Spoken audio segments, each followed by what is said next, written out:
এবার সামনে এসেছে কবরস্থান কেন্দ্রিক কিশোর গ্যাং কালচার প্রসঙ্গ। মাদকের ভয়াবহ নেশায় পড়ে দেশব্যাপী বেড়েই চলেছে কিশোর গ্যাংয়ের অপরাধ।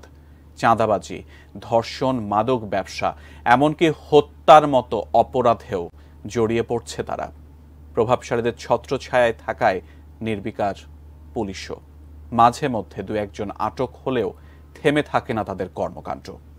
আমাদের গাজীপুর প্রতিনিধি মাজহারুল ইসলাম মাসুমের পাঠানো তথ্য ও ছবিতে গোরস্থান কিং সহ মাথাচাড়া দিয়ে ওঠা কিশোর গ্যাংয়ের কথা জানাচ্ছেন সহকর্মী মোহাম্মদ সোহাগ বিশ্বাস।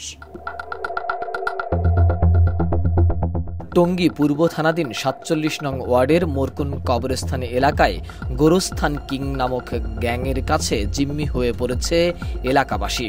বাসাবাড়িতে হামলা, জমি দখল, সিসি ক্যামেরা ভাঙচুর করে লুট, বসতবাড়ি ভাঙচুর, শিল্প প্রতিষ্ঠানে ঢুকে হামলা আর মাদকের স্বর্গরাজ্য বানিয়েছে খোদ কবরস্থানকেই। অনুসন্ধান বলছে, চলতি বছরের ফেব্রুয়ারি মাসে জামাল ফজরের নেতৃত্বে প্রায় ২০ জনের কিশোর গ্যাং গ্রুপ দেশীয় অস্ত্রসহ হামলা চালায় স্থানীয় বাবুল সরকারের বসতবাড়িতে। যে ঘটনা ধরা পড়ে স্থানীয় একটি শিল্প প্রতিষ্ঠানের সিসি ক্যামেরায়।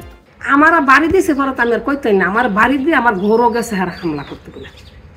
আলমারির তালা অন্তর ঠিক করে না, আলমারির তালাটা আমার ভাঙ্গা।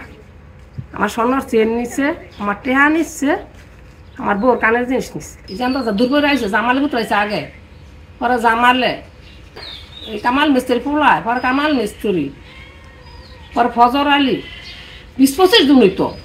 আঙ্গ বাড়ির ভিতরে ঢুকছে, মেরে ঢুকছে মনে হয় ১০-১৫ জন হইব। ঘরের ভিতরে গেছে এরা আজ আলমারি খুললো, খুইলে যে আমার ছবির ভিতরে সব কাপড় চাপড় আমি কাটি মেরে তুই ওখানে তো আছে, সব ঘরের ভিতরে মলম দিচ্ছে।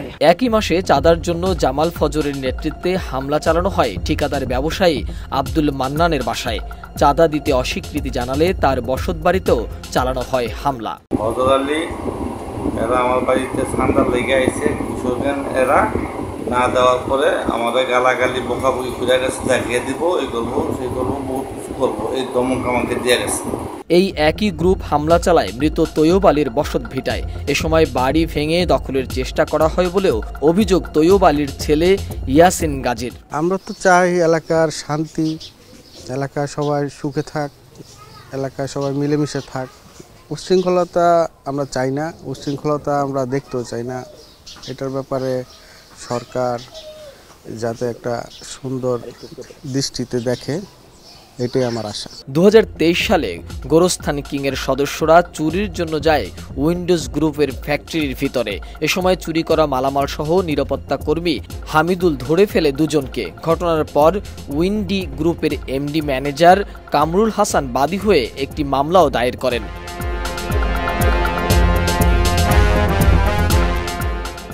চলতি বছরের ১১ মার্চ সংবাদ প্রকাশের কারণে সাংবাদিক আলামিনকে প্রাণনাশের হুমকি দেয় ও তার বাসায় প্রবেশ করে তার বৃদ্ধ বাবা মাকে মারধর করা হয়। ক্ষুদ্র একজন সাংবাদিক হিসেবে আমি তাদের অপকর্ম আমার পত্রিকায় তুলে ধরি।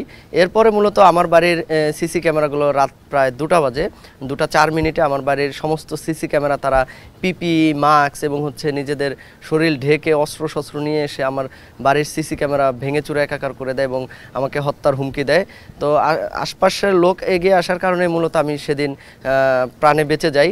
এছাড়া এর বিপরীতে আমি একটি মামলা দায়ের করি। সেই মামলা দায়েরের পরে তাদের যে অব্যাহত হুমকি তাদের আত্মীয় স্বজনদের এবং আমার বাড়ির সামনে যে আমার পুনরায় আমি যেহেতু সিসি ক্যামেরাগুলো ভেঙে ফেলার পর প্রশাসনের সহযোগিতায় সে পরে আমি আবারও সিসি ক্যামেরা লাগাই। তো সেখানেও রাত্রে ১২টা-১টা বাজে এসে সেই সিসি ক্যামেরার সামনে হুমকি ধমকি দেয়। স্থানীয় সূত্র বলছে, এই বাহিনীর অর্থায়নে রয়েছে বিএনপির এক যুব দল নেতা। কিশোর গ্যাং গ্রুপটির যে কোনো মামলা হামলায় ক্ষতিগ্রস্ত হলেও নগরের ইউনিয়ন যুবদল সাধারণ সম্পাদক আলমগীর অর্থের প্রভাব খাটিয়ে তাদেরকে ছাড়িয়ে নিয়ে আসেন।